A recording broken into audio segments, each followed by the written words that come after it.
marketplace first opened its doors in the 1950s, it created quite a buzz and a stir all throughout Waikiki. People heard of this new theme destination and were excited to come and check it out.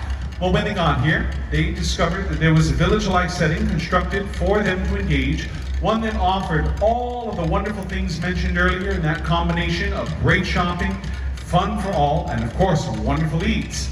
Well, unfortunately, the center and its design that it brought into its vision of creating the marketplace was one that didn't offer authenticity in representing the way and the manners in which our peoples of the Pacific lived, because it was based off of something that was totally made up.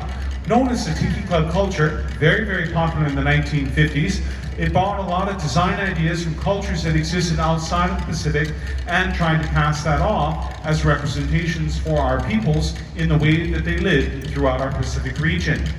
Now, although the center and its surroundings did not offer authenticity, this did not mean that those coming to the center were not able to have authentic interactions with the customs, traditions, and our peoples of the Pacific.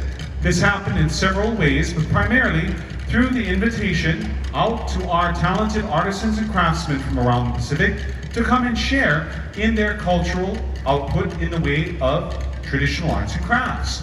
They would set up shop, start working on these items, and invariably people would come over and strike up a conversation.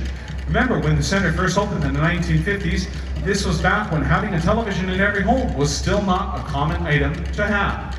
The way people found out about other peoples and parts of the world was through travel. Coming here to Hawaii, not only could they come to a place where they would, of course, be on the beach of Waikiki and take their picture in front of the iconic Diamond Head, but also meet many of our cultures from around our Pacific. Also, the music and dance of our Polynesian peoples was showcased through Luau Show, hosted all throughout Waikiki in various locations. Here in our marketplace, it was hosted at Palm Beach Commerce Nightclub. People would come, sample new foods such as taro, kalo as we call it in Hawaiian, the staple of our Hawaiian diet. You'll find this plant throughout our center, but more importantly, also got to see the music and dance of our Polynesian peoples, such as this next number from the Isle of Tahiti, the Otea, or Festival Drum Dance.